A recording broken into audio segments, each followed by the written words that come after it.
Formula One correspondent Alan Baldwin is here with me in the studio. Great to see you. A great opening weekend. Keeps everybody on their toes. All very smiley and jovial. Lewis says, you know, he's relishing this rivalry, but you suspect if this carries on for the season, he's not going to be quite so happy. I think he is relishing the prospect of a real battle. I think because, you know, it might not seem like a real title win if it's just him against, well, his teammate Valtteri Bottas and himself. Yeah. You know, so he wants a really strong rival. I think he's hoping that obviously Sebastian Vettel, 4 times world champion, is going to provide it.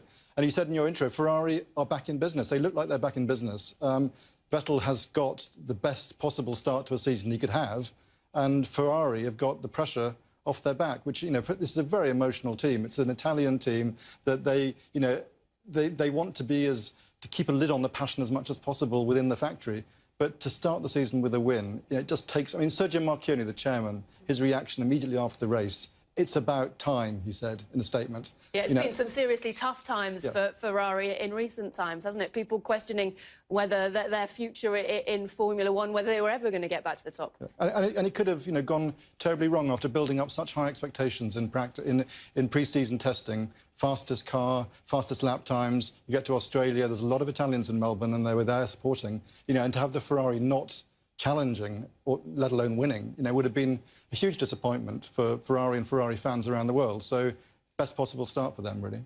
How worried should Mercedes fans be in terms of the threat? You know, how close are the two teams, in your opinion, from what you saw? They're close. I don't think Mercedes fans should be too worried. I mean, they're going to have some great racing, hopefully.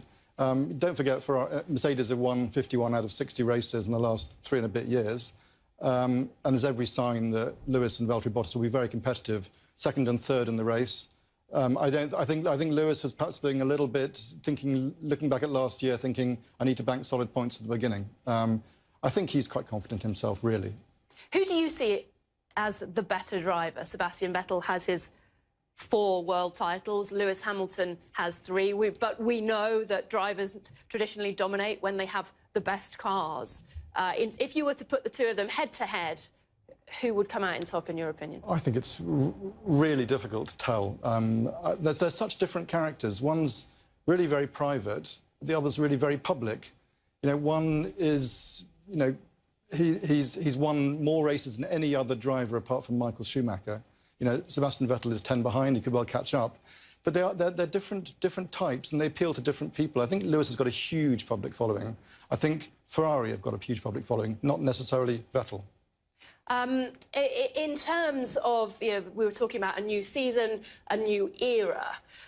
How much of what we saw yesterday do you think was because of the new rules and regulations? How much of it is just Ferrari getting to grips and getting things right? Well, the new regulations have certainly helped, and overtaking is clearly, well, it certainly was in Albert Park, a lot harder.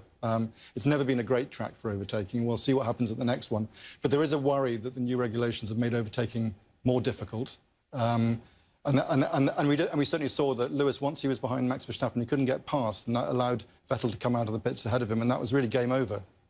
Alan Baldwin, thanks very much for coming in. The new F1 owners, you would think, would be celebrating Ferrari too. And Sebastian Vettel wasn't actually the only Ferrari driver celebrating in Melbourne, because the DHL Fastest Lap Award went to his teammate, Kimi Räikkönen. He clocked a time of 1 minute 26.538. That's 2.5 seconds quicker than the best time last year, interestingly enough. In terms of the quickest pit stop, that went the way of Williams. Felipe Massa's crew leading the way with a time of 2.34 seconds.